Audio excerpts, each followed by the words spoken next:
Fábio Rosa Sussel, canal Vai Aqua, pesquisador do Instituto de Pesca de São Paulo, enfim, um apaixonado por pesca, por aquicultura, por piscicultura, por peixes.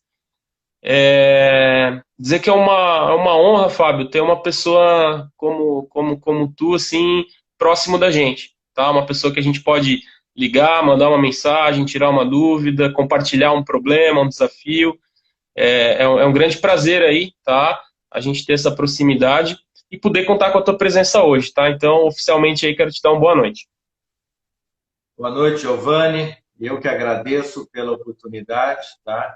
Você é um grande parceiro, um baita amigo, e a honra é minha de poder participar desta live da Aquaculture Brasil, que já se tornou tradicional toda quinta-feira, 9 horas, e logo depois, na sexta, no sábado, vem os comentários desta live, onde os assuntos têm sido muito oportunos, os convidados têm sido também bastante oportunos.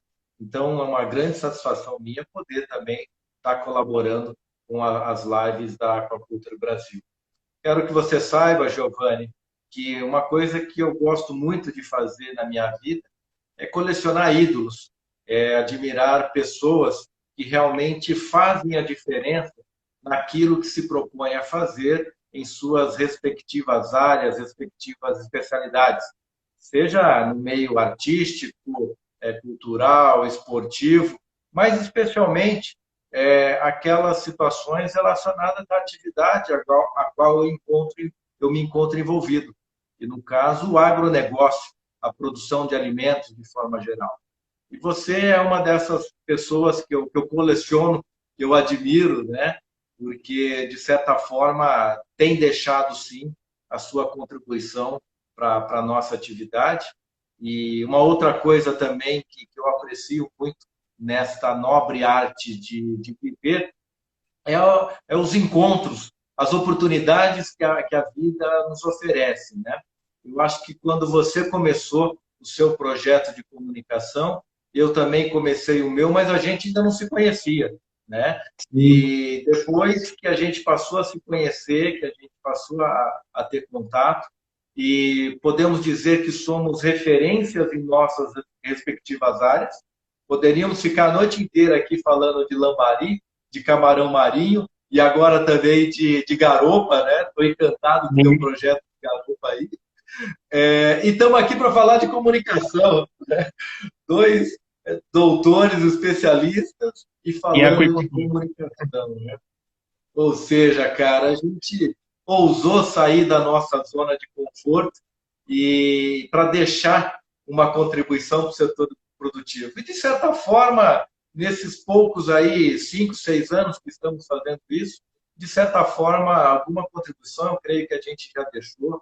E eu tenho muito orgulho de falar isso e ser reconhecido pelo setor, tanto pelas minhas especialidades técnicas, quanto por este meu projeto de comunicação, né?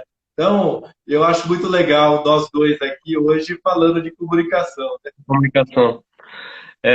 Muito legal mesmo. E entrou um outro comunicador aí, amigo nosso também, que está se tornando um comunicador de destaque, que é o Emerson, né? O Emerson do AquiShow já dá um abraço aí pra gente, tá acompanhando. Ele com a Marilza também estão dando o show lá toda quarta, 7h30 da noite, no AquiShow na rede. Aí deixa eu falar uma coisa, Giovanni, já que ele está escutando. O Emerson é um desastre na comunicação. A sorte dele é que ele tem a Marilza do lado que dá o equilíbrio. E essa tabelinha tem feito um trabalho sensacional em prol da nossa atividade. Eu sou fã deles desde o primeiro episódio, toda quarta-feira eu estou lá. Então, forte abraço, Emerson, parabéns pelo lindo trabalho que vocês vêm fazendo em prol da nossa atividade. Bacana. Fábio, eu queria resgatar o início disso tudo, né? Porque acho que desde o início da tua carreira de pesquisador, a gente te via dando entrevistas na TV, aí na IPTV, né? Que é a filiada da Globo aí da região, e muitas entrevistas sobre a Piracema, sobre a seca no Rio, sobre as cheias, enfim, os períodos todos. e desde o início assim, tu tinha bastante desenvoltura na frente das câmeras. Esse foi o teu day one, talvez assim, foi o ponto inicial para te levar pro Aquanegócios e depois pro Vai Aqua? Foi aí que te despertou um interesse em se comunicar na área da aquicultura? Ah, bela lembrança, Giovanni, bela lembrança. De certa forma, essas contribuições que eu fazia com a afiliada da Globo local aqui, a IPTV, teve sim a sua importância, né? Eles entravam em contato comigo para falar sobre os projetos lá no Instituto de Pesca, às vezes sobre o Rimongi, e eu sempre me colocava à disposição. Você sabe que é chato ter que atender a televisão, é tudo no horário deles, do jeito deles. Muitas vezes era sábado, 6 horas da manhã, ou entrar ao vivo no Bom Dia São Paulo, 6h30 tinha que estar lá e tudo. Mas eu gostava, né? E foi nessas oportunidades que eu comecei a observar como que os repórteres trabalhavam, como que eles passavam o texto. E confesso que ali eu fui de certa forma, adquirindo gosto pela coisa, né? E depois, nesse meio tempo, já existia a Fish TV. E aí eu, como pescador esportivo, claro que eu queria ter a oportunidade de colocar o pé lá, né? E até que uma vez eu dei essa ideia para o Lawrence, que é um dos fundadores lá da Fish TV, do Biopesca, né? E o Lawrence falou, Fabinho, nós já temos esse projeto aqui dentro, só que não deu certo. Se você topar de resgatar, eu boto fé em você e tal. E falei, legal, né? Fiquei encantado. E só que depois que eu fui ver o tamanho da responsabilidade que era apresentar um programa de televisão em rede nacional para falar de agricultura, né? Quando eu comecei a escrever os primeiros roteiros, eu falei, caraca, meu, aonde que eu fui me meter? Só que aí não dava mais para voltar atrás. E aí eu tive que abraçar, tive que estudar muito, né? Eu estudei, eu fui atrás. E aí, Giovanni, eu dei muita sorte de logo no começo eu me deparar com uma frase que fez toda a diferença e eu sigo isso até hoje, né? A frase que é comunicação não é o que a gente fala ou o que a gente escreve. Comunicação é o que as pessoas entendem a partir daquilo que a gente fala e a partir daquilo que a gente escreve, né? Então, cada termo, cada palavra, cada entonação de voz faz a diferença. E eu comecei a prestar muita atenção nisso na hora de escrever os meus roteiros, na hora de preparar os meus textos, na hora de passar os textos na frente da câmera. E aí são situações que a gente está no campo, está debaixo do sol quente, está dentro de uma estufa a 40, 42 graus Celsius, suando, e tem que acertar texto, né? Então é muito difícil fazer isso tudo. Então eu tive que estudar, tive que treinar, e deu certo. O Aquanegócios deu certo, entre erros e acertos, muito mais acerto que erro, e eu tenho um baita orgulho desse programa, né? Hoje eu não gravo mais pela Fish TV, uma decisão estratégica da minha parte, né? Que foi apostar no YouTube como a televisão do futuro, mas o Aquanegócios foi uma baita escola para mim, eu tenho muito orgulho. O programa continua sendo vinculado até hoje, né? Os episódios continuam sendo reprisados. O pessoal fala, os programas de pesca é ruim de assistir, porque a gente já é ruim de assistir repetido, porque a gente já sabe o que vai acontecer nas penas. Mas o teu programa a gente assiste, porque a gente sempre aprende mais, a informação e tal. Que bom, né? Legal, melhor assim. Então, os programas Fábio, continuam sendo exibidos e eu ainda continuo recebendo um feedback muito positivo desse trabalho junto à Fish TV. muito bacana. E também deixar o registro que foi o primeiro programa de aquicultura da TV brasileira. É isso, né? É isso, cara, é isso. E aí, eu não tinha referência nenhuma, tá? Eu tentei assistir algum Globo Rural, mas não servia, não era isso, né? Então, não tinha absolutamente nenhuma referência. Eu, mais ou menos, escrevi, rabisquei alguns roteiros, e foi eu o cinegrafista do campo, mais ninguém. Eu não tive uma equipe, um produtor me orientando. Era eu o cinegrafista, né? Rogério, meu primeiro cinegrafista. Foi difícil trabalhar com ele, mas me ensinou muita coisa e deu muito certo a nossa tabelinha, né? Mas foi isso, foi na base da tentativa e erro lá no campo, mas conforme já comentei, com a experiência que eu acabei obtendo com as participações na EPTV aqui de São Carlos, acabou que deu certo lá no campo, né? Ó, o pessoal está perguntando onde é que encontramos para assistir novamente. Tem no YouTube esses teus programas do Negócios ou é somente na Fish TV? Está no site da Fish TV, No site? disponível gratuitamente. Se alguém tiver dificuldade de acessar, fala comigo que eu resolvo. Mas é para estar todos os episódios disponíveis gratuitamente. Alguns programas da Fish TV são bloqueados, tem que fazer a assinatura do canal. Mas o Aquanegócio, ele é liberado porque é um programa técnico, né? Então foi um combinado meu com a Fish TV que deveria ficar liberado. Se alguém tiver dificuldade, pode entrar em contato comigo, que eu dou um jeito de liberar. Ó, o Emerson aqui como pescador, né, também tá contando a mentira que ele falou, ó, Giovanni, a melhor entrevista do Aquanegócio foi gravada comigo, não teve que gravar duas vezes, foi uma vez só, rapidinho encerramos a gravação. Deve ser mentira, né? Confessa, Fábio.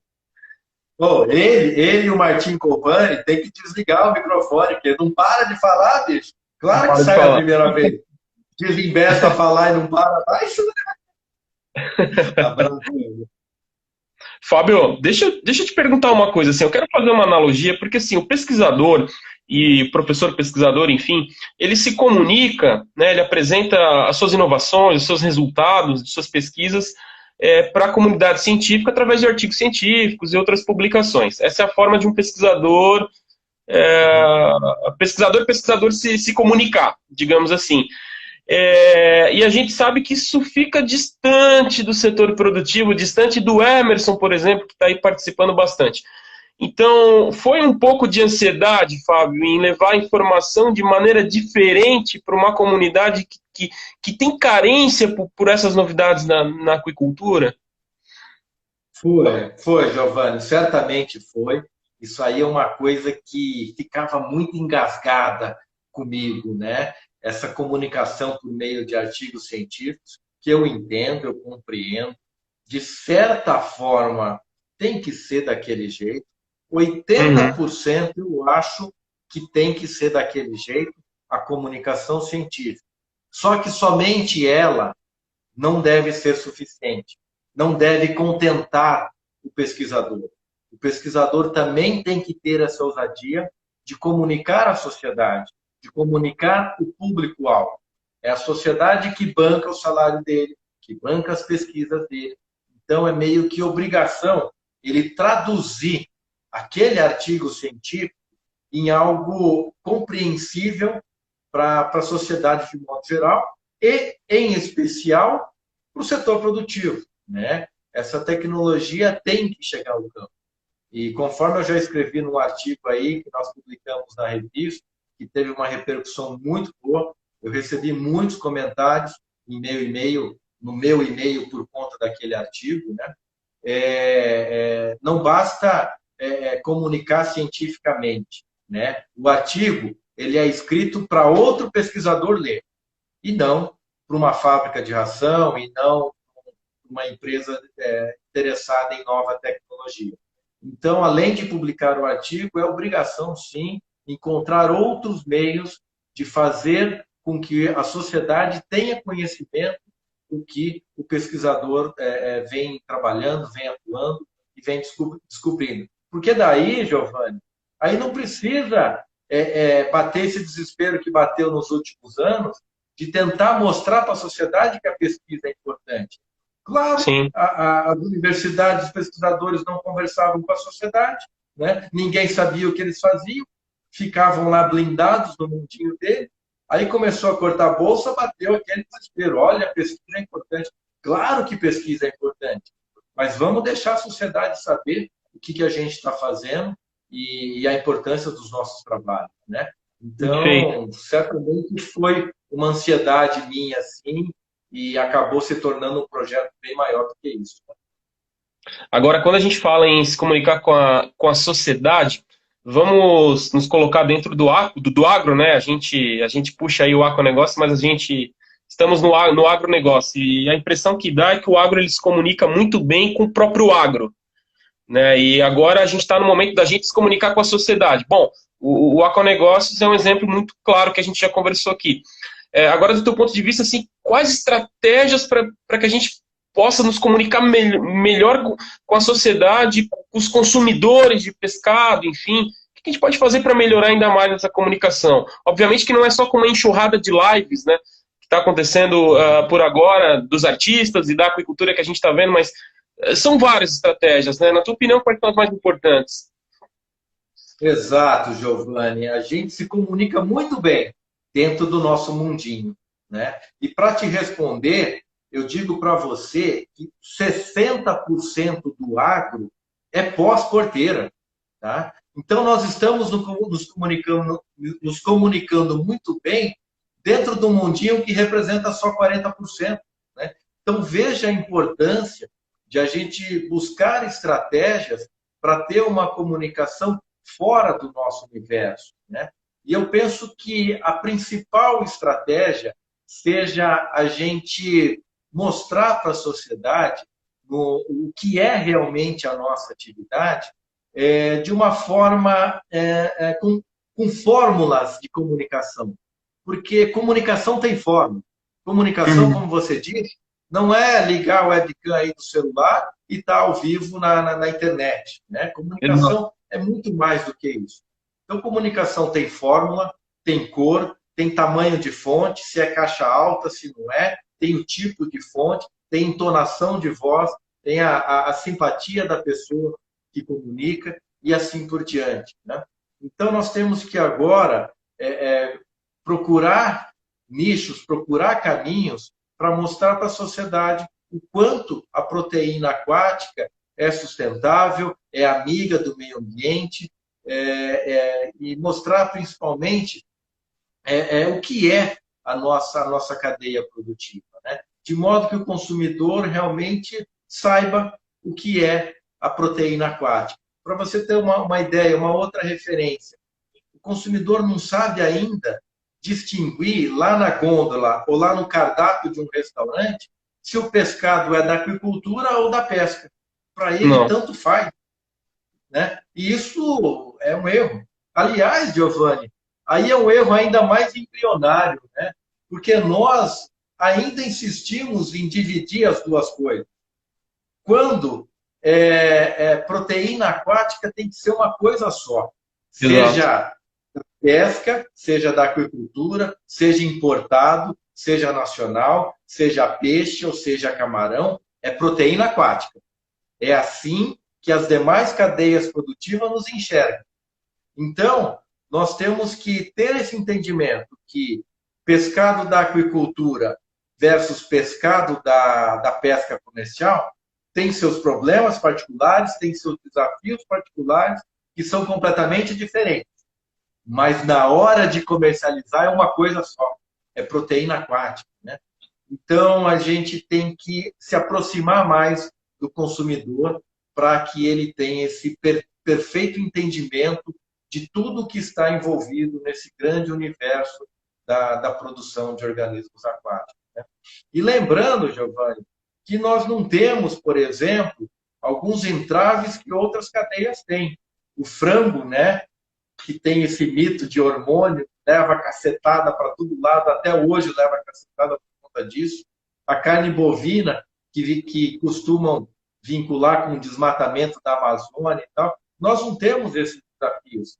A proteína aquática ela já é bem aceita pelo consumidor. Só que a gente tem que melhorar isso ainda mais, né? E criar uma identidade com o nosso consumidor. Então, eu considero que esse seja o grande desafio da nossa comunicação no momento atual, né? Lembrando, Giovanni, que uma coisa é comunicar técnicas de cultivo para o setor produtivo. Uma Uhum. outra coisa é comunicar o que representa a proteína aquática como uma alternativa de produção de alimentos sustentáveis e, como eu sempre digo, né, a nova fronteira para alimentar o mundo, e eu não tenho dúvidas disso, diante de vários argumentos que eu uso para justificar esta minha frase, né? Então, já passou da hora de a gente aperfeiçoar esse nosso trabalho de comunicação, aproximando com os consumidores. Eu lembro de um exemplo bem claro a respeito do que tu falou, quando uma pessoa me disse assim, assisti o Aquanegócio, pô, o programa é profissional, super, super bem gravado, editado, é coisa de TV mesmo, muito legal. Mas assim, Giovanni, eu achei as informações muito básicas, muito básicas, muito básicas. Eu peguei e falei para a pessoa, meu amigo, aquilo ali não é para a gente assistir, não. A gente até vai assistir para ficar orgulhoso, mas aquilo é para população brasileira assistir. São pessoas leigas no assunto. Não adianta a gente falar de linhagem gift, o que é linhagem, o que é gift, o que é um peixe. Então, assim, o Fábio vai num tom que é um tom de televisão, para o leigo poder, inclusive, se maravilhar com a nossa atividade, daqui a pouco querer investir, querer comer um peixe. É mais ou menos a ideia dessa comunicação para a sociedade, né, Fábio? Deixa eu só fazer um comentário antes disso. Tobias, meu grande amigo Tobias Ferraz, lá do Canal Rural, comentando aqui que tem um mito, sim, no pescado, né? Que é o peixe contaminado com mercúrio, né? Faz sentido, Tobias. E, felizmente, está bem quieto isso, tá? Não levanta essa bola, não, que já está bem quietinho essa história aí. Mas um forte abraço, Tobias. Também uma grande referência como comunicador. Daí uma outra pessoa que eu coleciono dentro daquelas que eu admiro no universo do agronegócio. Forte abraço, meu amigo Tobias. E realmente Legal. é isso. No Aquanegócios, eu falava para consumidores de pescado. E para mim foi um desafio muito grande, porque eu estava acostumado com roteiro técnico, contexto técnico. Eu estava acostumado a comentar na lista da Panorama da Cultura na internet e escrever coisa técnica. E para a televisão, eu tive que simplificar isso. Eu tive que buscar formas mais práticas. E o próprio Tobias Ferraz ainda me cobra muito, que eu ainda sou muito formal, que eu tenho que simplificar a minha fala, e eu estou me esforçando mais ainda para simplificar. Mas já foi um grande avanço.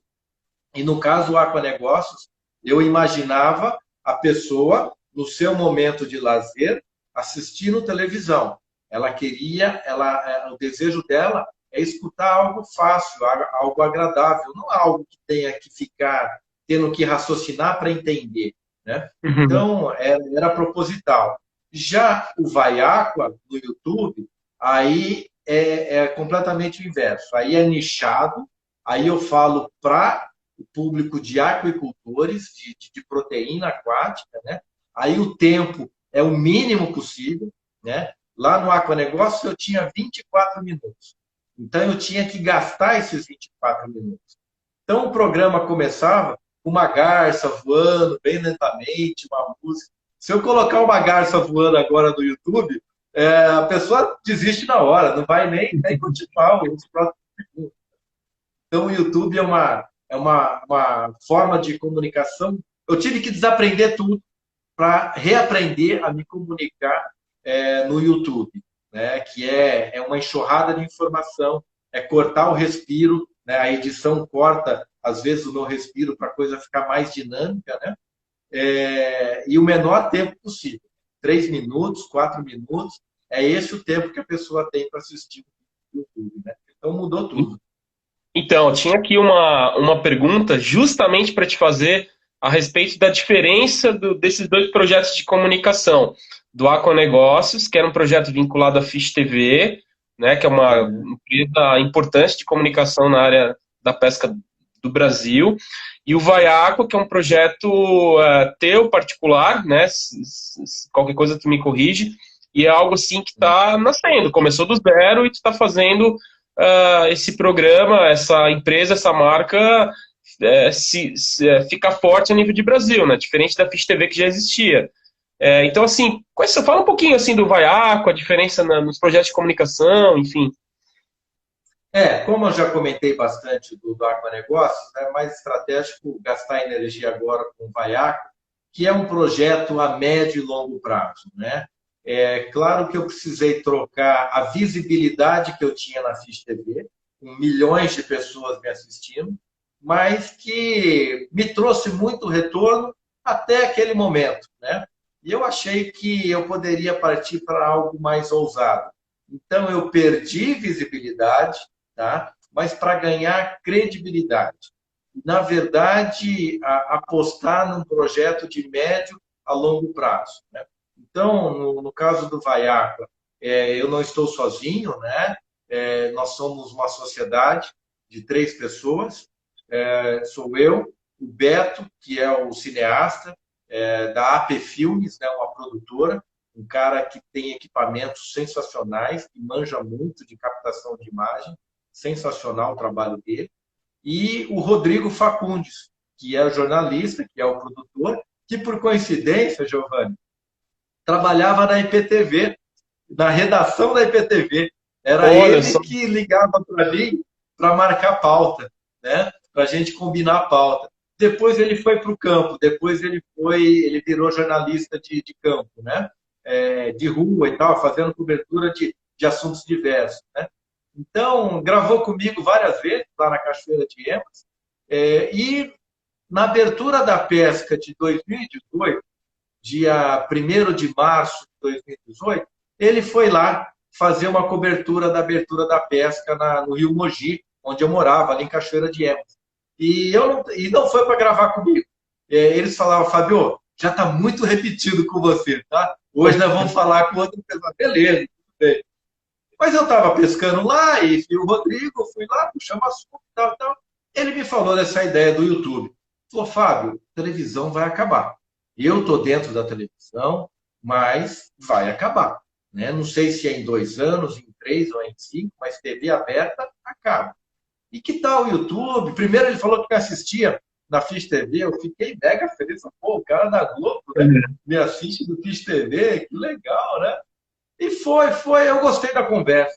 Eu falei, Rodrigo, guarda, dá aqui o seu contato, a gente vai voltar a falar sobre isso. E realmente, dali 4 meses, eu liguei para ele, a gente marcou uma reunião, combinamos, puf, começamos a ideia do Vaiaco. Né? Então, hoje, ele é meu sócio, né? O Rodrigo e o Beto, nós temos essa sociedade. O Rodrigo tem feito uma diferença absurda, né? Porque aí eu peguei a experiência do cara de 7 anos de Globo. Aí depois ele ficou mais 6 meses na Globo, ele saiu da Globo também, e hoje a dedicação dele é exclusiva no canal, né? E tem me ajudado absurdamente. E temos ainda a nossa estagiária, a nossa assessora de mídias digitais, que é a Letícia. Ela é engenheira de pesca, formada pela Unesp de Registro, e vem trabalhando com comunicação, com embalde marketing, que é um marketing de conteúdo, marketing estratégico, né? Faz um mestrado profissional em empreendedorismo aqui na USP de Pirassununga, né? E ela é estagiária do canal. Aliás, hoje recebeu o primeiro salário dela como estagiária, né? E tem nos ajudado bastante também na questão das métricas e tudo, horários de publicação, e tem feito um belo trabalho. Então, como eu vinha dizendo, cara, eu às vezes vou alongando demais a conversa, mas como eu vinha Não. dizendo, o YouTube é um projeto de médio a longo prazo que nós estamos só plantando a sementinha agora. Tem muito quadro legal para acontecer, tem muito projeto bacana. Um deles que eu posso adiantar aqui, que eu estou ansiosíssimo, é o Cozinha Técnica, né? Que não é preparar pratos elaborados, é dar dicas técnicas de qualidade do pescado, usando os meus conhecimentos técnicos, né? Qualidade do camarão, rigor mortis, ponto de preparo, enfim, eu gosto dessa parte, né? E é um quadro que eu quero fazer para servir o consumidor, para servir a sociedade, para ela saber identificar realmente o que é um pescado fresco, esse mito de camarão congelado versus camarão fresco e tal, né? Dar algumas dicas para que o consumidor tenha mais familiaridade com o preparo do pescado e, dessa forma, contribuir para a nossa atividade. Então, o canal Vaiaco é um grande projeto de comunicação que está só começando, dentro dos nossos limites. A gente está aí tijolinho por tijolinho, mas estamos construindo algo muito bacana. E o Rodrigo Facundes é uma pessoa sensacional, onde eu tenho depositado. O que ele fala para eu fazer, eu faço. Hoje eu tenho um produtor. Hoje é ele que me dirige nas gravações. Eu só faço o que ele manda e eu confio na palavra dele e tem dado muito certo. O feedback que a gente tem recebido tem dado muito certo. Ah, Fábio, mas você está falando de um canal de 1.600, 1.700 seguidores. Não é quantidade, o nosso canal não é isso. O nosso canal é conteúdo. Quem está lá é para estar lá realmente. É quem precisa realmente escutar o que a gente está se propondo a se comunicar. A gente não faz impulsionamento, a gente não compra seguidores, é um crescimento orgânico, né? Então, é uma política que a gente fez questão de deixar claro que não iríamos fazer esse tipo de coisa. E a gente que vive nesse meio sabe que isso é possível. Se você tem tabela de preços para você comprar seguidores no Instagram, comprar seguidores no YouTube, mas não é o nosso caso, a gente não está preocupado com isso, né? A gente está preocupado com a nossa reputação hoje e o projeto a ser executado a médio e longo prazo. Legal, Fábio. Eu acho que assim, em nome de todos aí que estão nos assistindo nesse momento, te parabenizar pela iniciativa e pela equipe aí, pelo time que tu montou. Com certeza o Vaiaco vai render muitos frutos aí para a aquicultura brasileira, porque no fim esse é o nosso objetivo, né? Tudo que a gente faz é para fazer com que esse gigante adormecido acorde o mais rápido possível, né? Porque tantas oportunidades que a gente perde com tanto pescado que a gente importa e deixa de produzir aqui, então tudo que a gente faz, no final das contas, é para impulsionar o desenvolvimento da aquicultura no Brasil, né? Para contribuir, mesmo que seja uma sementinha, enfim, a nossa ideia é sempre contribuir com o crescimento da aquicultura, né? E oportunizar empregos, negócios, parcerias, né? Eu digo assim que cada vez mais a própria Aquaculture Brasil está se tornando um canal que integra pessoas, que faz com que as pessoas se encontrem, né, muito mais do que uma coisa de produzir conteúdo. Não, peraí, mas as pessoas aqui, elas podem se conectar, elas podem se conhecer. As lives fazem parte desse processo também, né, que é algo bem bacana. Agora a gente teve uma pergunta aqui, Fábio, que eu achei interessante também. Como você vê a comunicação entre os elos produtivos da cadeia da aquicultura? Então, os nossos diferentes elos aí, produção, fábricas de ração, medicamentos, processamento. Essa cadeia toda se comunica bem? Olha, eu vejo assim, não é tão ruim, mas nós cometemos uma falha muito grande, que é a nossa falta de comunicação com a ponta, com o cardápio do restaurante, com a gôndola de supermercado. Eu vejo que nós, da agricultura, estamos absurdamente distantes do universo da comercialização do pescado, né? O pessoal da pesca comercial está muito mais inteirado, está muito mais por dentro de tudo que rola, de tudo que movimenta esse milionário mercado da proteína aquática. E eu vejo que nós, da aquicultura, estamos muito distantes, né? As lives que o Ricardo da Cia Food tem feito tem nos mostrado isso, né? Um outro grande comunicador aí da nossa área, né? Tem mostrado essa grande distância, né? A gente não se comunica nem com os distribuidores, os entrepostos, né? E nem com os nossos consumidores, né? Então, falta essa aproximação, especialmente nesse aspecto, né? Agora, entre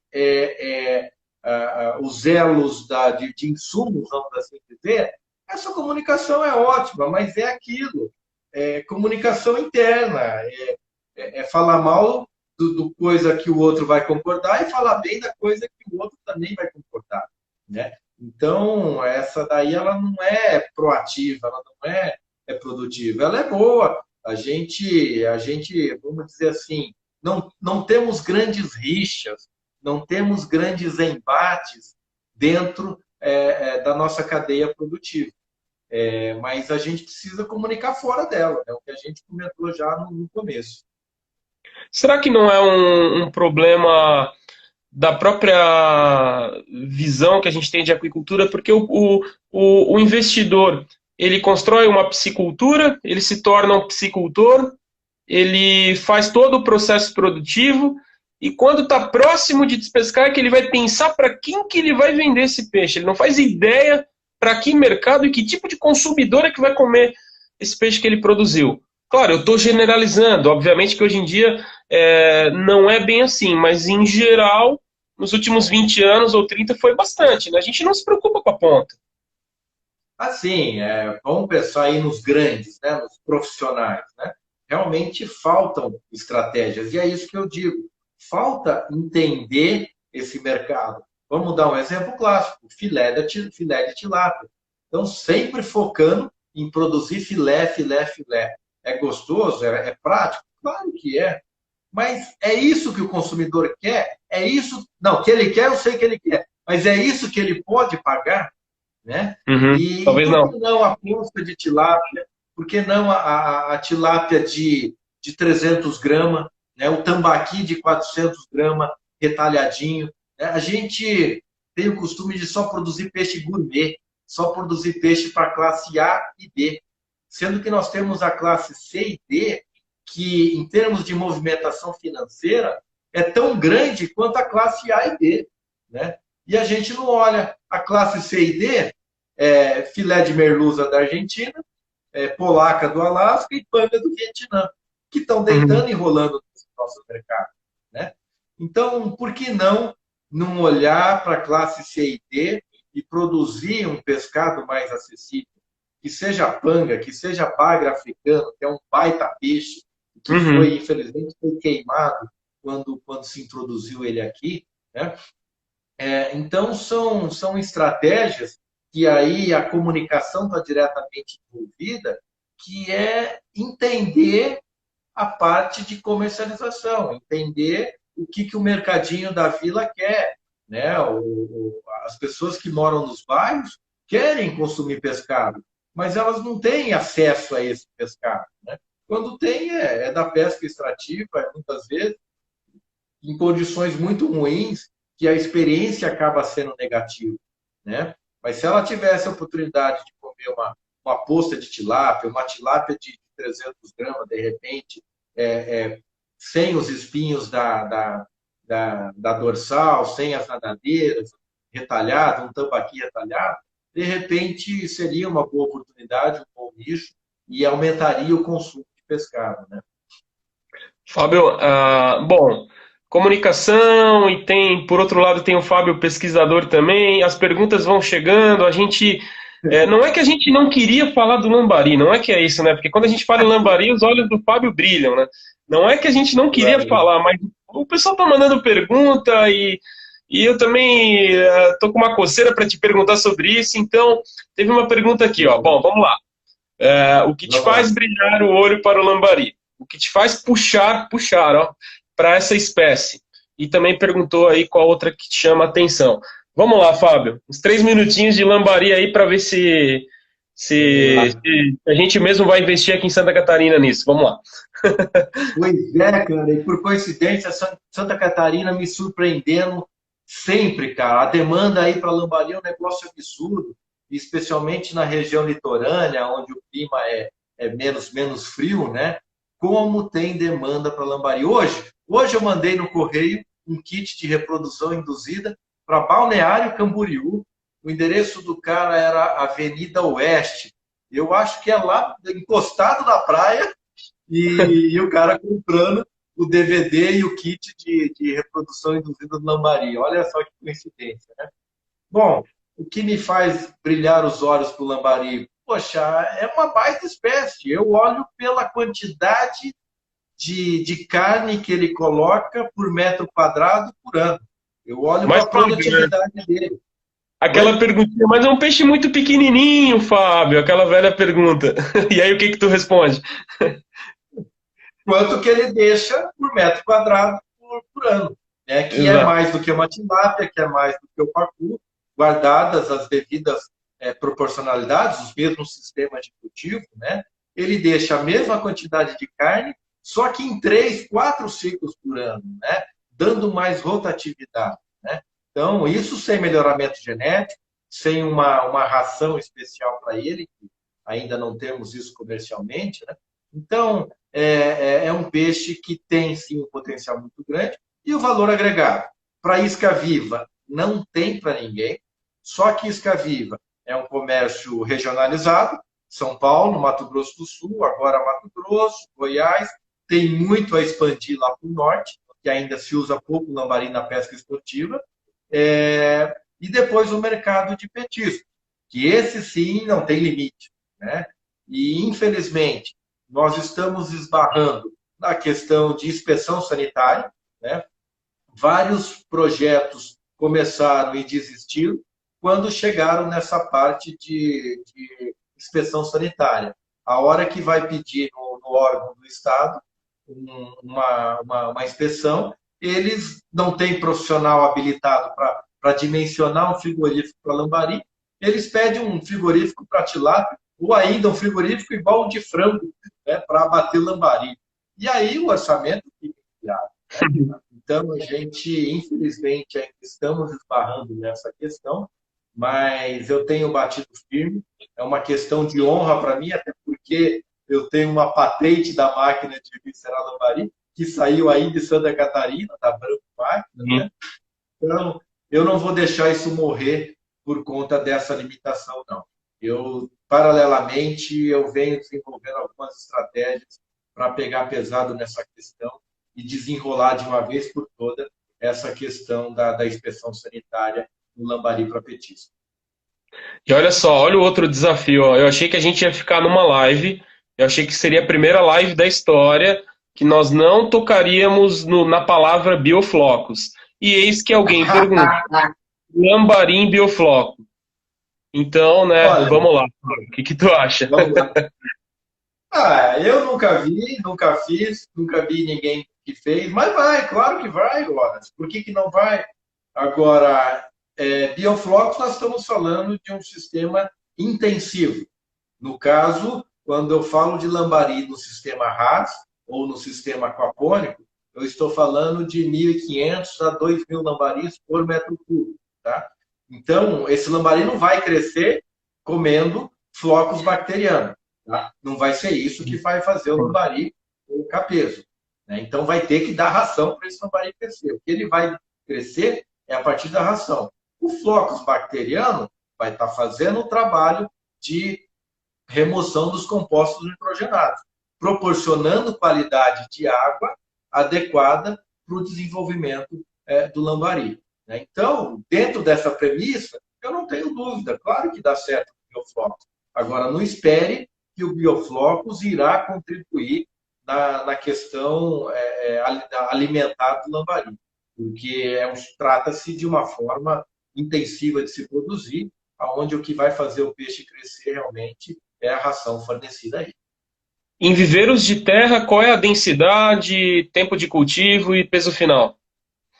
Viveiro de terra, o padrão de 10% de renovação ao dia, 50 lambaris por metro quadrado, 3 meses de cultivo, sendo 30 dias da fase de largura. Né? Dá para fazer aí até 4 ciclos no ano, se trabalhar bem trabalhadinho. 50 lambaris por metro quadrado é seguro, nunca vai ter problema de mortalidade por falta de oxigênio ou surgimento de algum tipo de patologia. Dá para colocar 60, 70, 80? Dá, se tiver uma renovação maior, se tiver um aerador e assim por diante. Mas o seguro, 50 lambaris por metro quadrado, e seguro e rentável, porque eu sei que é rentável. Né? Tanques redes, também na casa de 2.000 lambaris por metro cúbico, sendo que tem que fazer primeiro 30 dias de larvicultura em viveiro escavado, aí despesca e transfere o peixinho de 1 centímetro, 1,5 cm, para o bolsão de 5 milímetros, e ali mais 2 meses já vai atingir aí 7, 8 gramas, que é o peso padrão seja para isca viva ou seja, para abater, para petisco, o padrão é esse, 7 a 8 gramas. Perfeito. Outra curiosidade que eu achei, bom, eu sou professor aqui de uma disciplina de piscicultura, né, na engenharia de pesca aqui da UDESC. E aí o projeto final da disciplina é eles se virarem para fazer um projeto sobre determinada espécie. Aí o engraçado é que eu faço assessoramento na disciplina, né? Aí um aluno lá tinha o projeto de lambari, veio com várias dúvidas, aí eu vou recorrer aos especialistas, né? Aí mando mensagem para o Fábio, né, super solícito, mandou um áudio super completo com as informações todas do lambari. Eu achei curioso porque não vende por quilo, né? O peixe, É, ou é um pouco diferente essa questão. Não sei se para a questão da isca viva, mas eu lembro que passou um e tempo aí, que chegavam a até R$ 500, ou não sei se era um milheiro, enfim. Era isso ou não? exato, exato.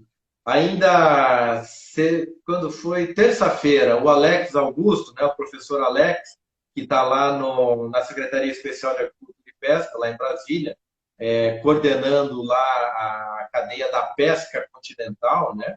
Agora ele está como diretor de toda a pesca continental. Ele ainda me perguntou sobre essas estatísticas, né? E aí eu tive que explicar para ele que não dá para comparar com as outras espécies, porque não é por quilo, é por unidade.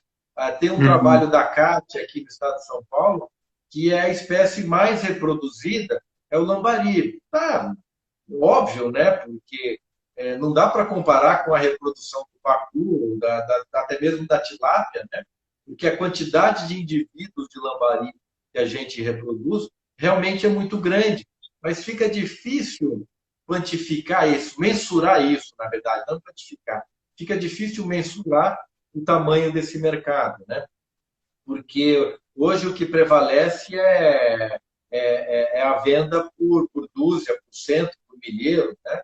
E realmente nas lojas de isca é isso aí, é R$ 500 o milheiro, o produtor tem recebido em torno de 160 a R$ 200 o milheiro do peixe já adulto, né? Aí a gente pega aí o mercado de Santa Catarina, Giovanni, que é o engodo para a pesca do atum, aí os números Uhum. são maiores ainda, porque nós estamos falando do lambarizinho de 4 centímetros, né?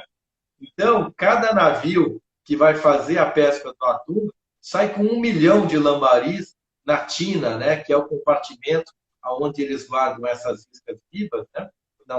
Não se usa como isca no anzol, é só como um atrativo para que o Uhum. cardume de atum suba até a superfície, né? Venha até a superfície para fazer aquela pesca de colher, né? Que é rebocar o peixe para dentro do navio. Então, o mercado aí de Santa Catarina movimenta milhões de unidades de um peixinho de 4 gramas, né? Agora, é um mercado gigantesco esse daí também. E a demanda, um barco, então, leva 1 milhão de lambaris. Imagina a demanda disso, porque a pesca de atum aqui de Santa Catarina é enorme. Não sei se já foi É, estimado. eu acho que são só Itajaí, não sei se eu vou falar besteira, mas são 27 ou 37 barcos que fazem essa pesca do atum. Então, se sair 2, 3 por semana aí, haja lambari para abastecer isso. Eu não lembro os números, mas olha, é muito lambari. Eu já tive conversando com o chefe aí do Sindip, esqueci o nome dele, Jorge Neves, é isso? Eu acho que sim, eu acho que sim. Jorge Neves, do Sindip.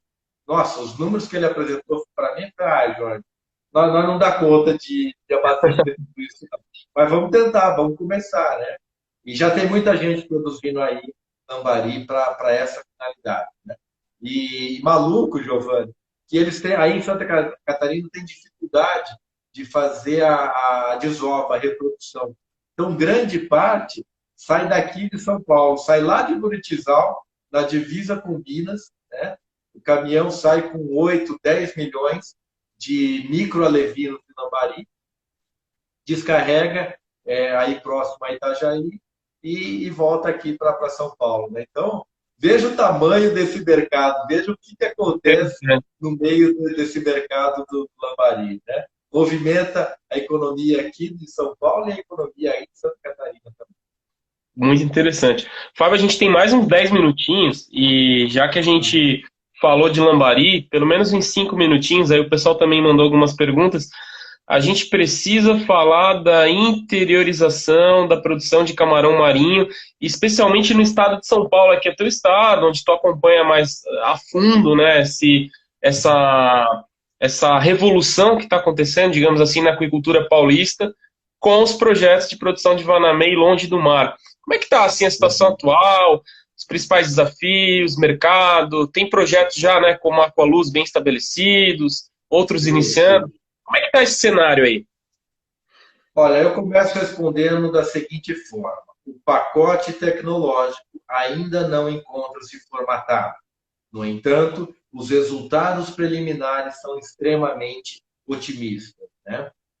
Nós já temos cases de sucesso, nós já temos fazendas rodando há mais de um ano, que é o caso da Aqualuz em Taubaté, que é o caso do Bruno lá em Mirassol.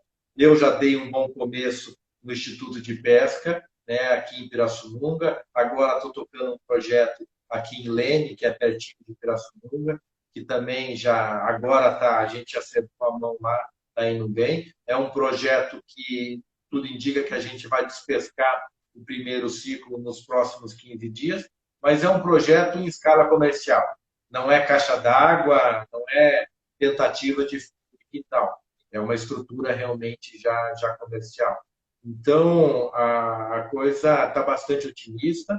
Ainda tem alguns aventureiros fazendo alguns investimentos consideráveis e não conseguindo tirar ciclo, né? Alguns casos fazendo grande investimento em estrutura e economizando em salinização de água, que é um negócio elementar para o camarão para poder se manter vivo e para poder ter despesca, né?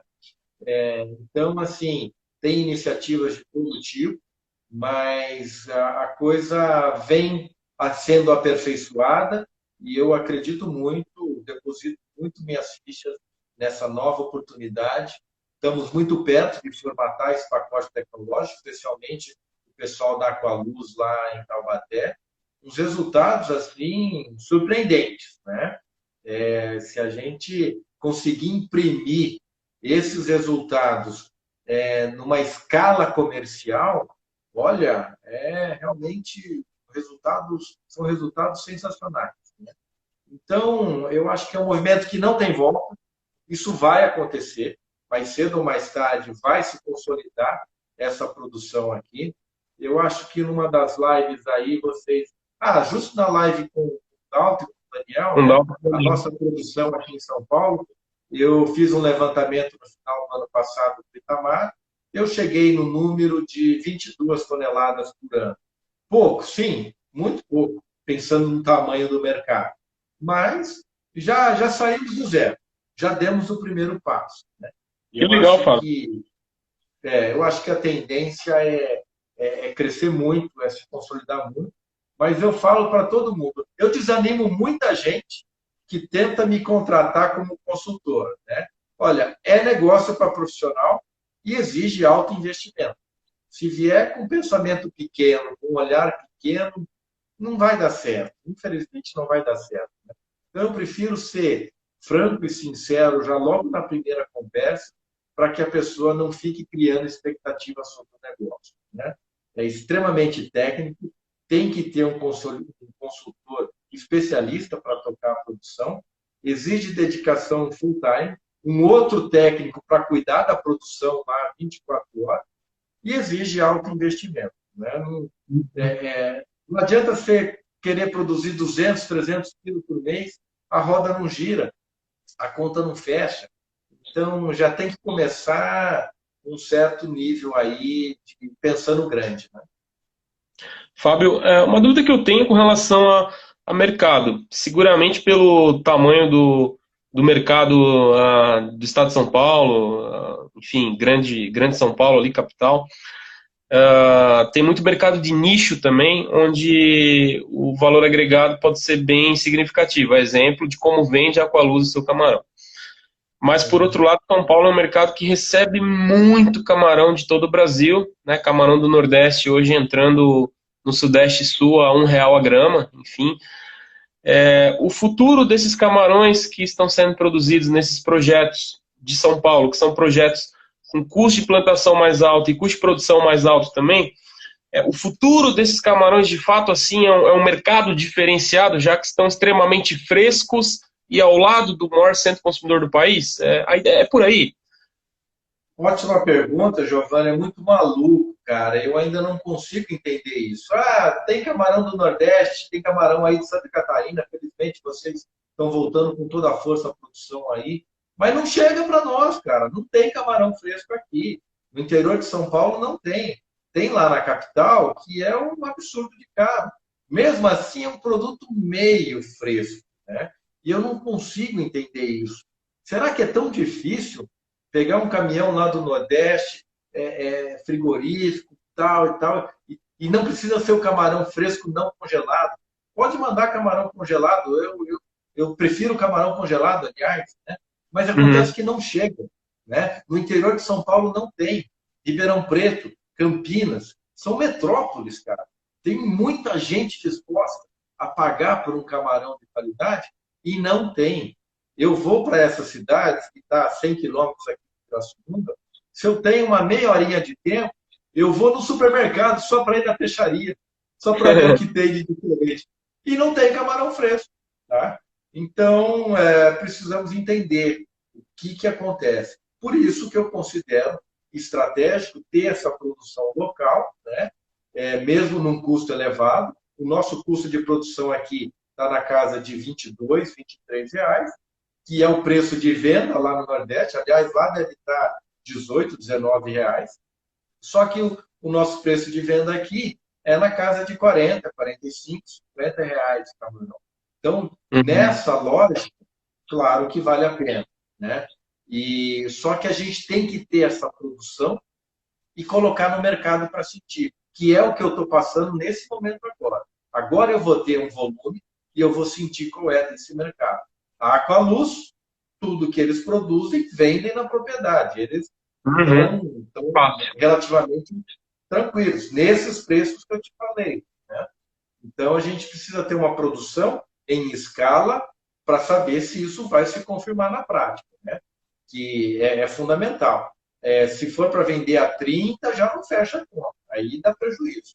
Né? Dá prejuízo. Você demora muito para pagar investimento e não vale a pena o risco. Ah, Fábio, bom, já que a gente tem mais uns minutinhos, a gente já estava nos encerramentos, mas só quero reforçar um número que tu passou aí que eu achei bem interessante. Acho que toda live a gente aprende bastante coisa. Então, a tua estimativa junto com o Itamar Rocha, né, da BCC, 22 toneladas ano, a produção de camarão de São Paulo em 2009, mais ou menos, 2019, mais ou menos isso? 2019, isso pautado em dois produtores que estão produzindo constantemente, que é a Aqualuz em Taubaté e o Bruno em Mirassol. E depois outros pequenos produtores que tiveram pequenas produções. Eu produzi o meu 100, 150 quilos lá naquela ocasião, o outro produziu ali e assim por diante. Né? Projetos em funcionamento, nós temos muitos, muitos, mas poucos produzindo de forma constante, repetindo o ciclo. Né? Esse que é o mais importante, né? É ter repetibilidade de ciclo. Né? E a expectativa é que esses projetos venham a acertar a mão e essa produção aumentar a cada ano. Bacana, bacana. E um dos principais desafios desse pessoal todo, a questão da pós-larva, né? Os fretes aéreos, enfim. Esse é um grande gargalo, Ah, digamos assim. ainda não, Giovanni, ainda não. Está bem de boa essa parte. A Ana Carolina, lá da Aquatec, melhorou bastante a questão das quantidades de PL enviadas por embalagem. Né? No começo, o procedimento padrão era enviar somente 8.000 pós-larvas por embalagem contendo 15 litros de água, né, por caixa. Hoje eles já mandam 22, 24 mil. Então, isso viabilizou bastante o frete. Eu já fiz esse cálculo. A pós-larva representa 2% do custo de produção. Então, o mais chato é ir para o aeroporto, ficar esperando, liberar a carga, buscar e tal, mas a questão do custo dessa pós-larva não tem impactado a produção. O grande problema é dominar os compostos nitrogenados, né? Estamos Uhum. falando de sistemas de recirculação sem troca de água, troca zero. Não tem para onde descartar essa água. Não pode descartar essa água, porque custa caro para sanitizar. Então, seja pelo Biofox ou seja pelos biofiltros, pelos sistemas tipo RAS, a gente precisa dominar esses compostos nitrogenados para que a gente possa produzir em altas densidades, porque senão também não viabiliza. Né? São três fatores, né? Produzir com eficiência, o mercado pagar R$ 40 no quilo desse camarão e ter produções com altas densidades. Produzir 50 camarão, 100 camarão por metro cúbico, fecha ciclo, mas não fecha conta. Então, nós estamos Uhum. falando aí de pelo menos mais de 200, 300 camarões por metro cúbico. Então, isso é bastante desafiador, não é simples. Né? E sempre quando eu falo esses números, quando eu tenho esse otimismo, eu estou pensando na questão comercial. Não Uhum. caixa d'água, não sem camarão por metro cúbico. Eu não estou olhando para esse. E tem gente tentando fazer isso. Eu sei que vai dar certo, mas e daí? Vira negócio? Né? Não. Uhum. Então, para virar negócio, eu já vi que é 200 camarões por metro cúbico para cima. Menos do que isso, fica apertado as contas.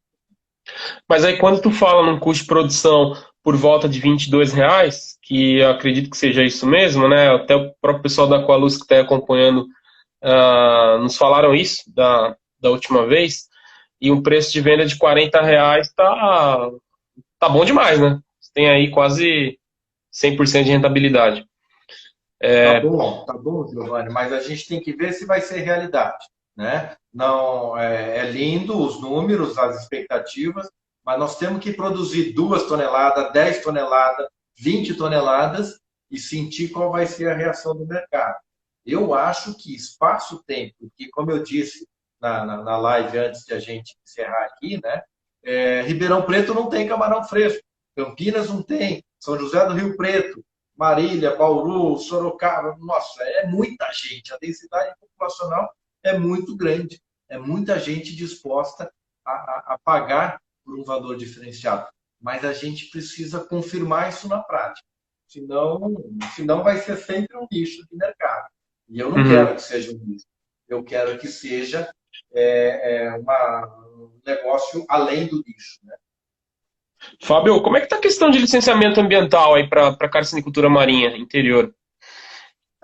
Infelizmente, não estão incomodando, né? Nós somos amparados pela nossa legislação, que ela é atual, ela é de 2018, não, 2016. Eu participei desse processo da construção desse novo decreto da agricultura paulista e, na ocasião, a gente conseguiu contemplar a produção de camarão marinho no interior, da Serra do Mar para dentro da Serra do Mar para fora. Né? Da Serra do Mar para dentro, o nosso litoral não pode produzir, mesmo em sistemas de recirculação. Então, aqui no interior, nós estamos amparados pela legislação e trata-se de um sistema fechado, né? Possibilidade zero desse animal cair na natureza, e mesmo que cair, vai cair em rios que não tem qualquer ligação com o mar, e até 5 mil metros cúbicos isento de licenciamento. Né? Então, para começar, 5 mil metros cúbicos é uma quantidade bem, bem interessante, né? E, por enquanto, não tivemos problema com essa questão. Deixa eu ver se eu entendi direito. Da serra para baixo não pode produzir vanameia, é isso? Não pode produzir vanameia no litoral de São Paulo? Litoral paulista, não. Litoral paulista é proibido a produção do vanamento. Né? Mas Nossa. não me pergunte por quê. Né? Paraná Se a moda, pode, Rio de Janeiro pode e vai São Paulo não pode. se a moda pega, né? Se a moda pega, a gente tá morto, né? É melhor nem ficar comentando essas coisas para não dar ideia. Né? Deixa eu aproveitar para te perguntar, Fábio, sobre a questão do Panga em São Paulo também. É uma moda ou é algo que vai vingar de fato? Seremos um grande produtor de Panga fora da Ásia? Eu torço muito para que venha para ficar. Precisamos de uma espécie para a classe C e D, conforme eu já comentei anteriormente. Faz muita falta na nossa piscicultura essa espécie para atender a classes que têm menos poder de compra, né? Mas eu ainda não vi isso virar realidade. Martinho Colpani é meu vizinho aqui, a gente mora super perto, somos super parceiros. Eu apoio ele nesse projeto do Panga, mas na prática não se consolidou. Eu não vejo Panga nos supermercados aqui, né? Ah, volta e meia, o Martinho publica alguns vídeos aí, alguns números, mas muito pouco para realmente ele se consolidar, né? Então, ainda não é uma realidade, né? Infelizmente, como eu disse, eu torço para que isso venha a ser uma realidade de verdade, mas por enquanto está tímido. Por enquanto, somente quem está vendendo alevino é que realmente está ganhando dinheiro.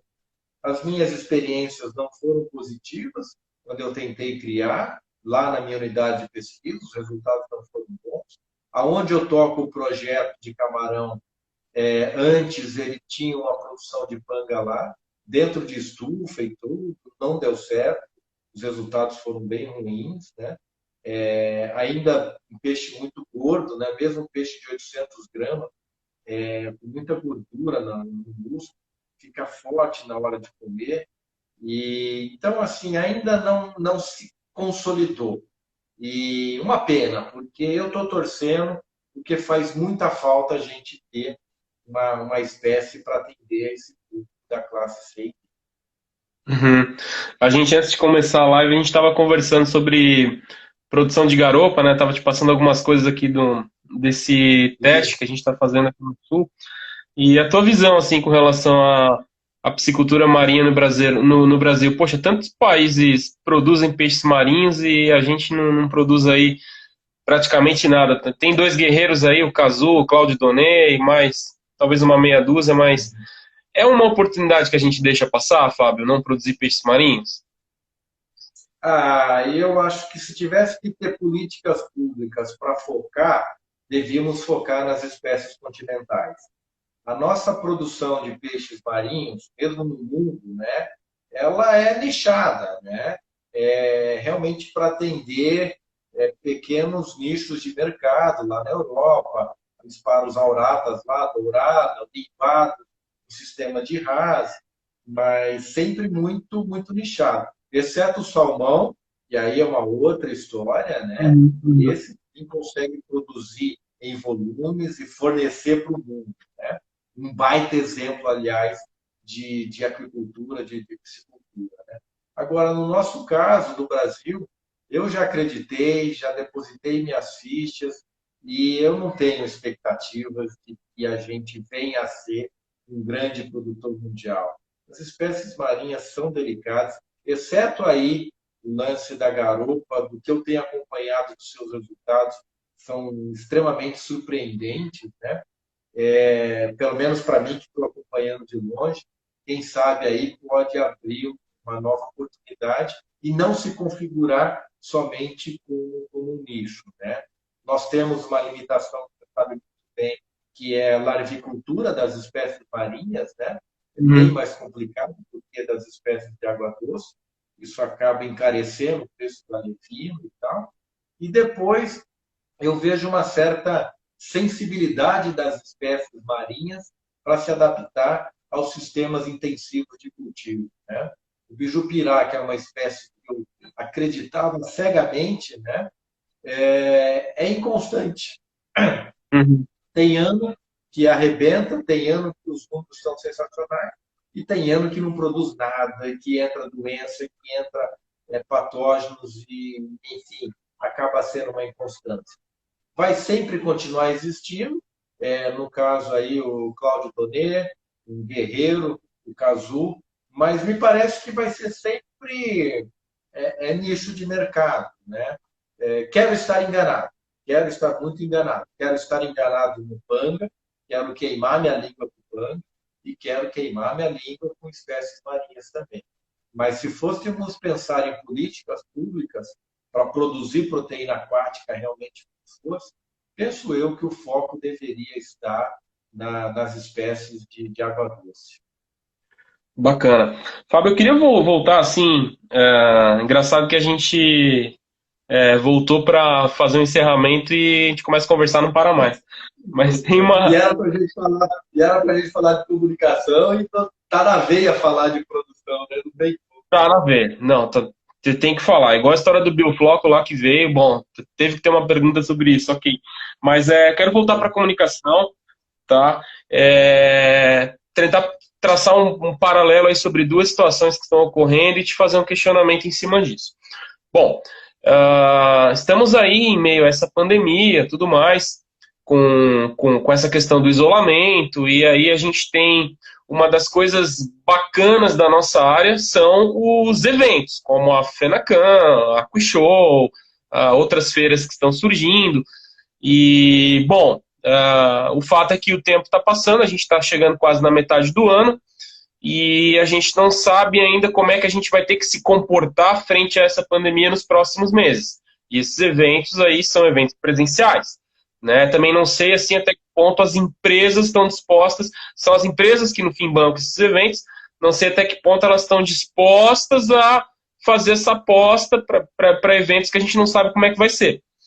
Por outro lado, a gente tem hoje de forma online, cada dia surge um evento novo, tá uma coisa absurda, né? Tirando as lives, que já é live para tudo que é canto, né? A gente tem medo, teve até aquele meme, né? A gente tem medo de chegar na cozinha de noite para tomar água e tá tendo uma live na nossa cozinha, né? Porque tem live para tudo que é canto. E agora tem uma enxurrada de eventos, de congressos, workshops online para tudo que é canto, né? Qual que é a tua visão com relação a todo esse cenário? Olha, com relação aos eventos, eu realmente me preocupo muito, né? Eu não sei como vai se comportar esses eventos.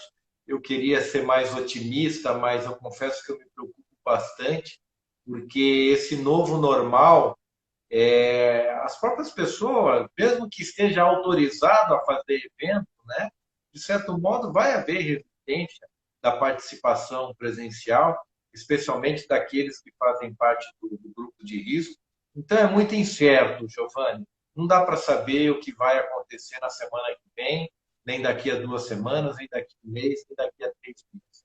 Tomara que a coisa se normalize o mais rápido possível e que a gente volte a ter esses eventos presenciais, especialmente a FENACAN, que é um dos últimos eventos, né? Lá em novembro, né? Vamos ter Sim. esperança que aconteça, mas se tentar fazer online, não vai ser a mesma coisa, né? Infelizmente, não vai ser.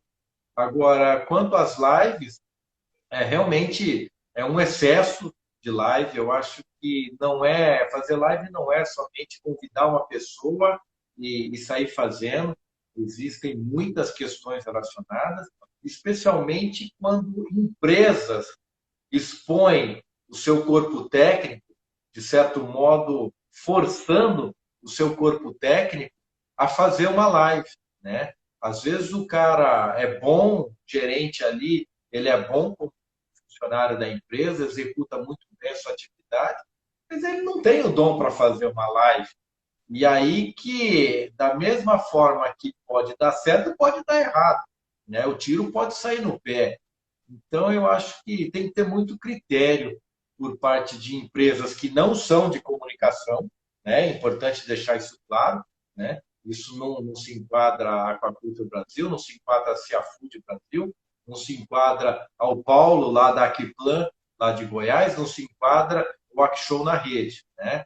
Eu me refiro a empresas que têm a finalidade de gerar insumos, muitas vezes expondo o seu corpo técnico a fazer live. E o pior, né, Giovanni? Às vezes força isso porque a concorrência está fazendo. né? Uhum. Ah, então a concorrência está fazendo, vamos fazer também. Aí acabam os dois dando tiro no pé. Tem que ter critério para sair fazendo live e dominar essa arte de segurar a atenção do público com um assunto pertinente, né, com um assunto interessante e com pessoas interessantes para estar desenvolvendo o assunto, tornando o assunto interessante. Né? Às Uhum. vezes tem pessoas que são boas numa coisa, mas têm dificuldade para se expressar, para falar, ou falam demais ou falam de menos, né? Então, é muito delicado essa questão. E no começo foi legal, né, Giovanni? No primeiro mês, pô, que legal, live para todo lado, vamos lá. Mas agora já virou rotina, né? Agora já a gente escolhe, não, essa daqui eu vou seguir todos os dias da semana, todos os horários. Mas tem outras aí que a gente acaba naturalmente perdendo interesse. Sim. Tem até uma notícia que saiu hoje. Eu selecionei aqui porque eu sabia que a gente ia falar sobre isso. Lives perdem força. Artistas voltam com audiência menor e indicam que pico da onda passou. Então, isso com relação às Olha lives só. dos artistas aí, dos cantores, né? E eu não sei, porque não sei se satura, não sei se enche o saco, mas talvez não estejamos fazendo da forma correta. Não sei qual seria o caminho, porque o produtor também precisa produzir, né? Ele não vai ficar o dia todo no celular.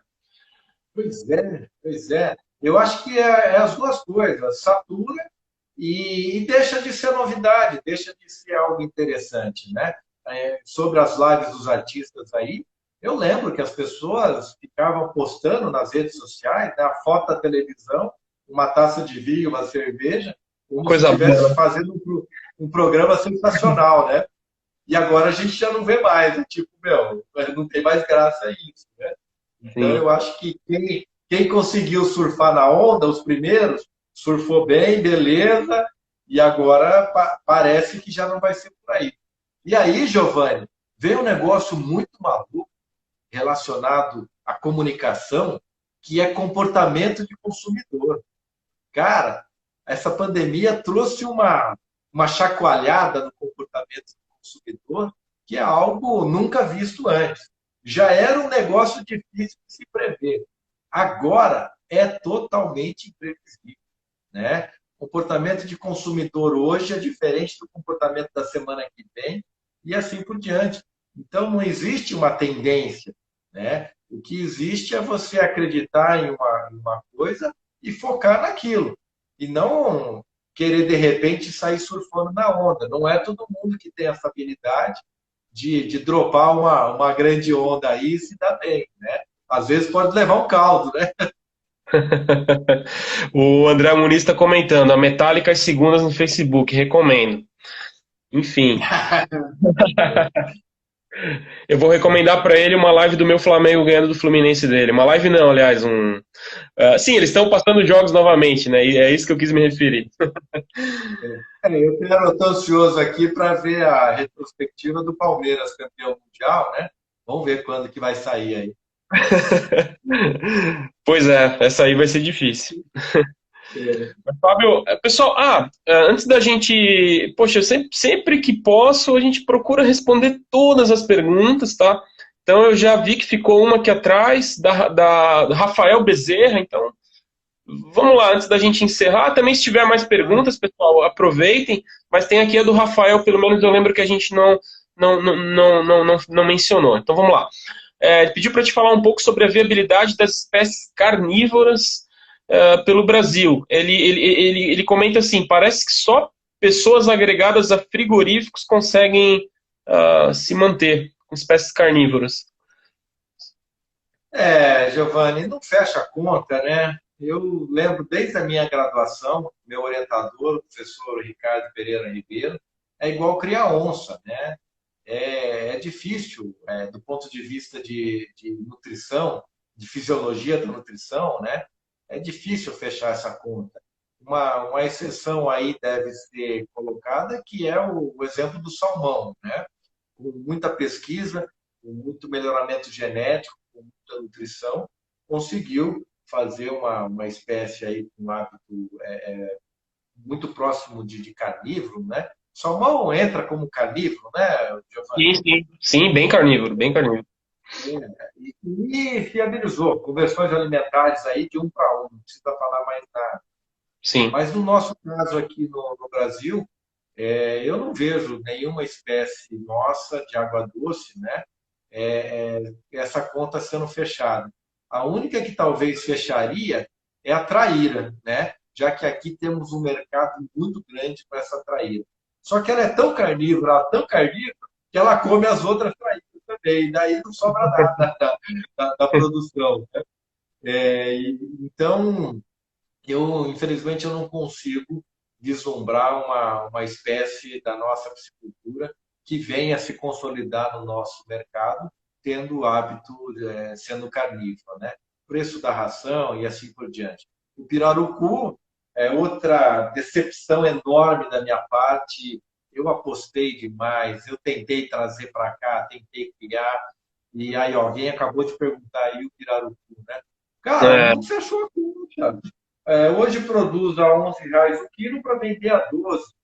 Eu não sei o que aconteceu, sinceramente eu não sei. Nós tínhamos um Alex Atala fazendo um puta merchandising dessa espécie, preparando uns pratos lá com pirarucu e tudo. E é saborosíssimo. Para mim é um peixe sim. sensacional. Não emplacou, não sei por quê, não consigo entender isso ainda.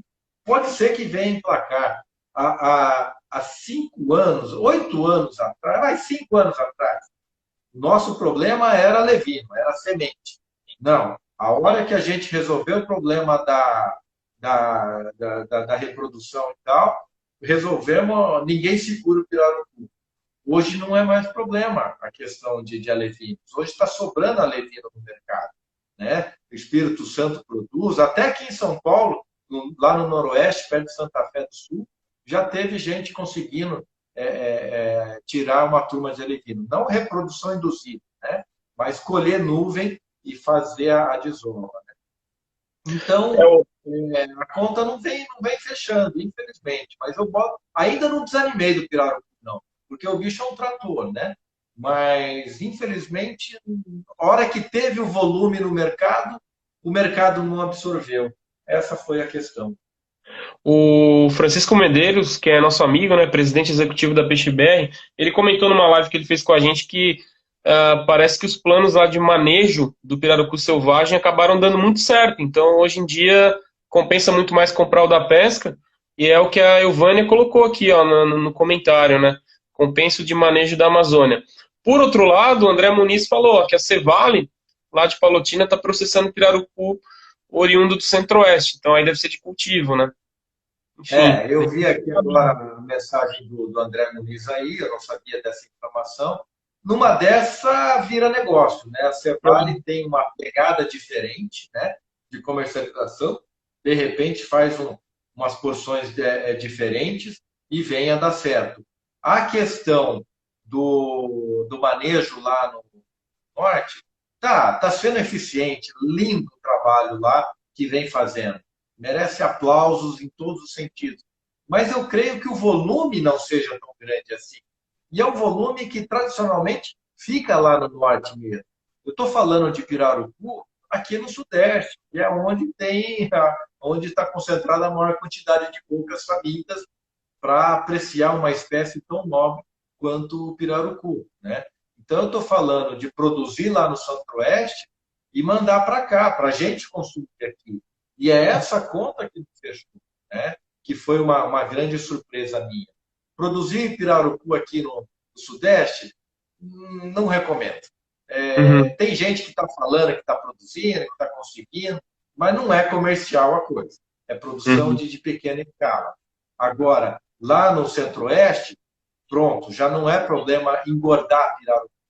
Agora, engordar lá e mandar para cá é porque a conta não está fechando. Então, por isso que foi uma grande decepção da minha parte. Agora, quem sabe aí a Cevale apresentando esse produto de forma diferente, com melhor logística, conseguindo colocar isso num preço mais interessante, quem sabe cai no gosto do consumidor e a coisa se emplaca. E a coisa emplaca, né?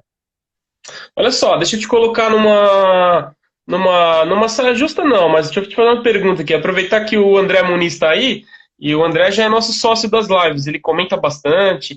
E no início lá, às 9 horas, quando a gente estava tentando conectar, eu dei um spoiler, falei que a live sobre ranicultura do André tá próximo, tá? E talvez seja na quinta-feira que vem, né, André? E é um tema que eu adoro, adoro, adoro, e, enfim. E eu queria saber a tua opinião sobre ranicultura. Dependendo do que tu falar, o André vai te xingar ali nos comentários. Mas, vamos lá. É, sensacional. Primeiro que ele já comentou aqui, a logística da Cevale é muito boa, realmente isso pode fazer a grande diferença, né? E, cara, entre apostar em Pirarucu e RAM aqui em São Paulo, 10 vezes RAM. Se eu tivesse dinheiro, eu colocaria isso tudo em RAM.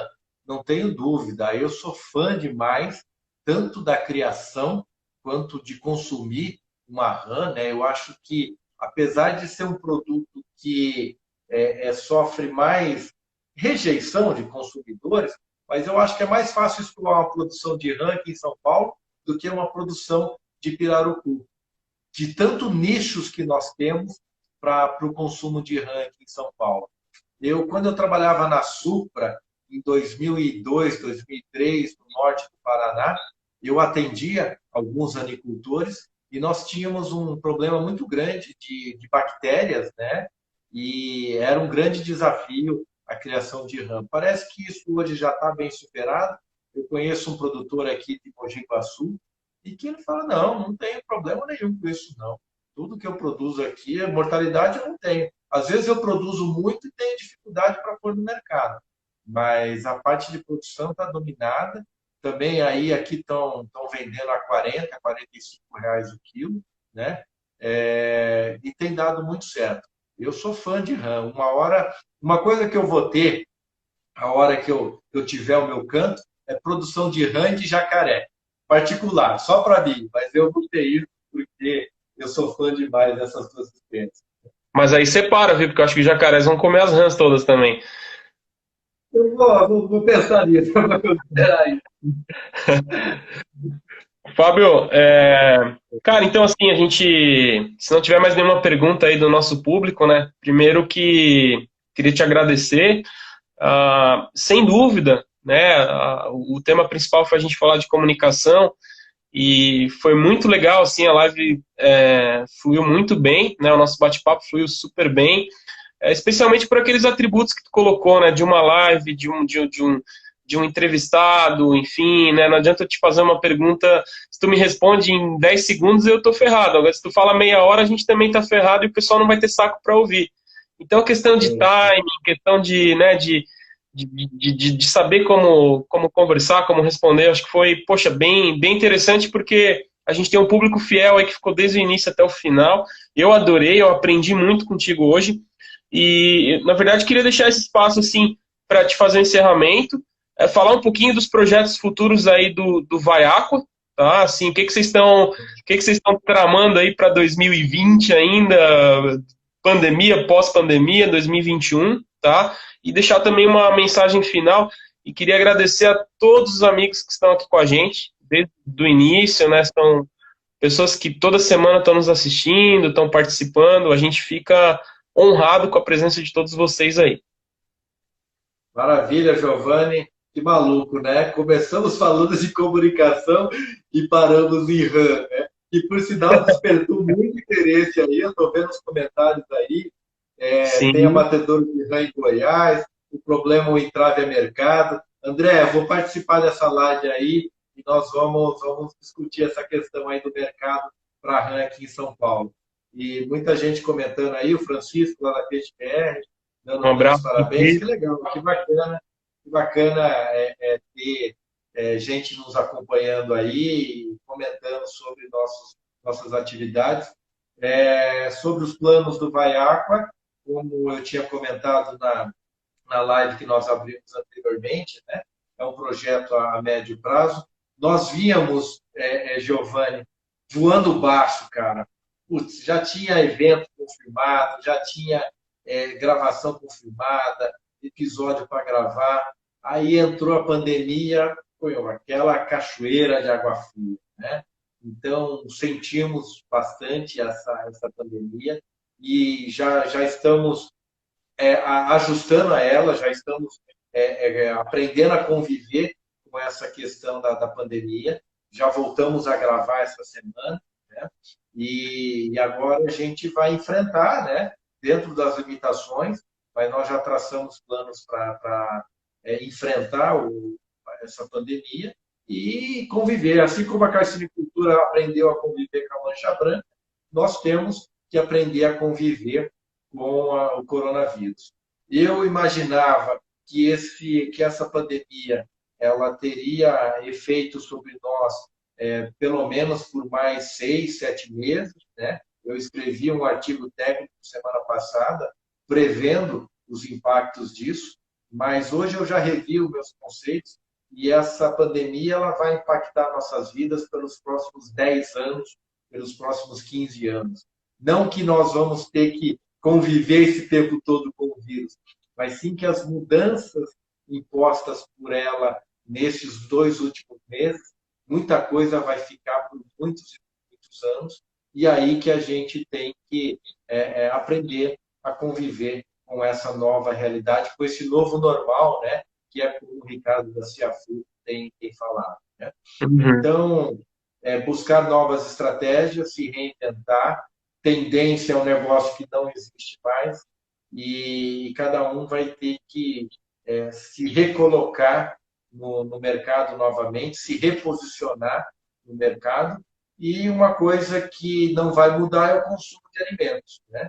Então, a gente tem que continuar imbuído nesse nobre objetivo de continuar produzindo alimentos, especialmente esses alimentos de qualidade, que é a proteína aquática, porque isso sim o mundo vai precisar consumir. Inclusive, aí está uma questão que eu acho que vai ser um diferencial do Brasil nos próximos meses. Hoje nós estamos, eu vou falar a palavra certa aqui, não vou ter pudor, nós estamos se fudendo mais do que os outros países, porque além do problema econômico de saúde pública, nós ainda estamos vivendo um problema político Sim, gravíssimo. Mas sim. a médio prazo, eu acho que o mundo vai ter um olhar diferente para os alimentos aqui produzidos, e se a gente tiver a inteligência mínima para administrar essa questão, finalmente nós poderemos ser o tão falado, tão sonhado celeiro do mundo, né? Seja na proteína animal, na proteína vegetal, na proteína aquática, na proteína terrestre. Ao que tudo indica, abre-se uma porteira para o Brasil nesse sentido, né? De ser o grande player aí do mundo na questão de abastecer o mundo com alimentos produzidos de forma sustentável, né? Que essa é algo que também não podemos abrir mão. Né? Então, a minha expectativa positiva é nesse sentido, a médio e longo prazo. Mas todos nós vamos precisar nos reposicionarmos diante do novo normal. É uma visão interessante. Quando tu falou em 10, 15 anos, eu, né, fiquei meio surpreso e não tinha escutado ninguém falar dessa forma, mas o André Muniz comenta, ó, concordo, 11 de setembro, que vai fazer 20 anos ano que vem, nos impacta até hoje. Então, Sim, segurança. seguramente. Segurança de aeroportos mudou absurdamente por conta do 11 de setembro. Muito bem Uhum, lembrado pelo André. Né? É uhum. isso. É dessa forma que irá nos impactar. Né? Muito legal. Fábio, deixa eu ter, é possível deixar um e-mail de contato que o pessoal sempre pede, aí além do teu Instagram, claro que dá para te chamar ali, mas tem algum e-mail aí para o pessoal te mandar uma mensagem? O que eu mais uso agora é o Fábio Sussel, né? O meu sobrenome, @hotmail.com. Fábio Tá. Sussel, @hotmail.com. Beleza, Fábio. Cara, muito obrigado. Adorei, foi um prazer. O tempo voou, foi super agradável o bate-papo contigo. A gente, eu acho que merece repetir daqui a alguns meses, tá? Se tu tiver disponibilidade, por mim tá fechado. E agradecer a presença de todos aí, desejar uma boa noite e até breve. Valeu, pessoal. Forte abraço. Obrigado a todos. Obrigado mais uma vez, Giovanni, pelo convite, pela oportunidade. Estamos juntos. Contem sempre comigo. Forte abraço a todos. Igualmente, boa noite. Valeu, boa noite.